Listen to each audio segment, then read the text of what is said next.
Alors, rébellion. J'ai très longtemps été rebelle, guerrière.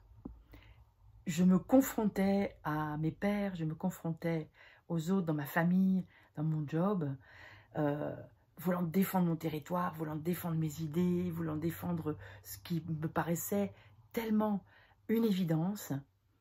Et bien entendu, ça frottait. Et bien entendu, je n'avais aucun résultat avec ce comportement. J'ai mis très longtemps, en quelque sorte, à baisser les armes, à rendre les armes même.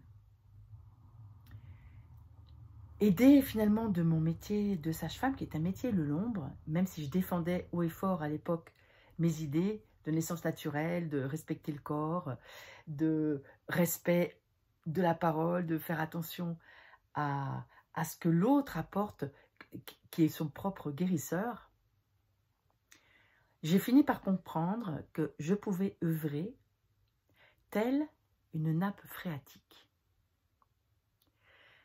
Alors nous savons que les nappes phréatiques de l'eau sont en train de diminuer. Donc déjà d'une part, c'est une écologie du monde où nous pouvons œuvrer. Et ça ne peut se faire que par des petites actions qui s'accumulent, l'effet cumulé. Et dans nos intériorités, pour retrouver notre verticalité, retrouver notre ancrage, mais aussi pour construire un business, il y a cette idée d'une fondation et d'une transmission, surtout, c'est de transmission dont je parle là, tout en douceur, comme une nappe phréatique qui grandit de plus en plus. Et dans ma transmission, que la fondation de tout ce que je propose, de la sécurité dans l'intime pour créer une vie sublime, en guérissant l'intime, nous guérissons le monde, ça me semble impossible frontalement de vouloir dire aux gens, il faut y aller, vous ne vous rendez pas compte, si vous êtes mal dans votre intimité, vous ne pouvez rien construire. Hop, ça, c'est terminé. C'est une transmission qui se fait tout tranquillement, qui se fait dans notre intimité, transmise dans une forme d'intimité, sans revendication.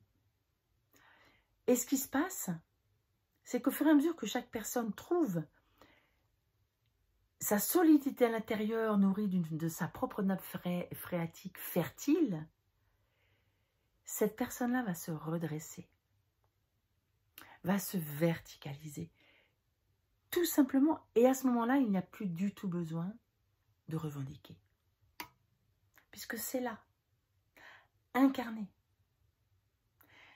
Les fondations sont saines, sont solides, nourries de cet humus phréatique, je vais l'appeler comme ça.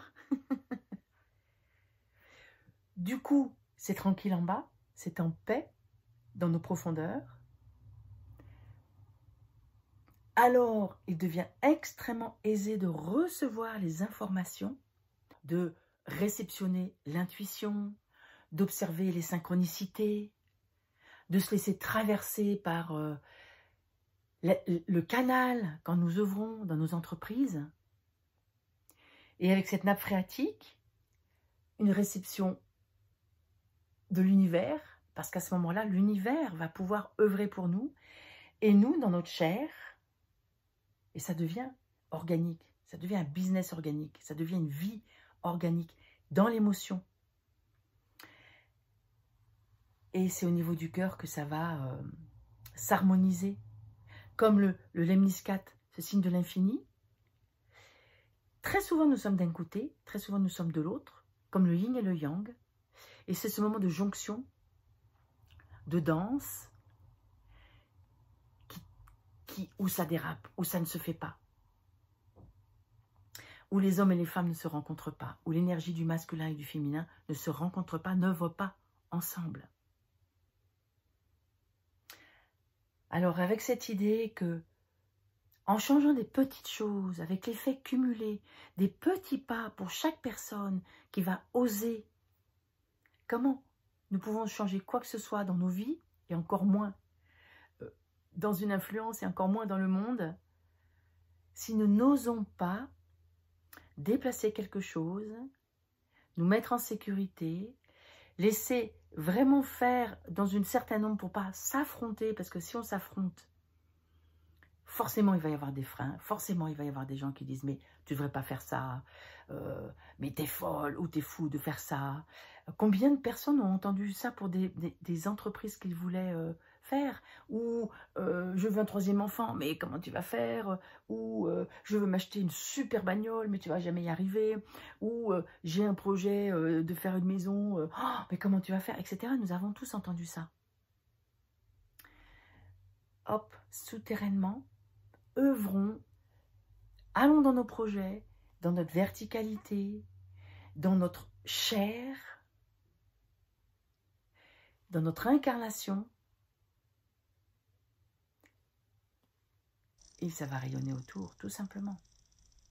Une nappe phréatique d'or, de lumière, un diamant phréatique. Alors, ça te parle? Est-ce que ça bouge quelque chose à l'intérieur? D'œuvrer tout en douceur, tout en tranquillité, sans forcément se montrer plus que ça. Et pof, un jour, ça émerge parce que tout est prêt. Et ce terreau, ce que j'ai appelé cette nappe phréatique sur lequel nous œuvrons, est devenu tellement grand, tellement large, il s'est tellement déployé que plus rien ne peut empêcher.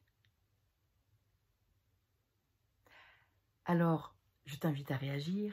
Si tu es inspiré par ces propos, je t'invite à liker, je t'invite à liker, partager, faire des pouces, à t'inscrire à ma chaîne YouTube, t'inscrire à ma newsletter via mon site internet, partager ce qui t'inspire, et puis aussi les personnes qui t'inspirent.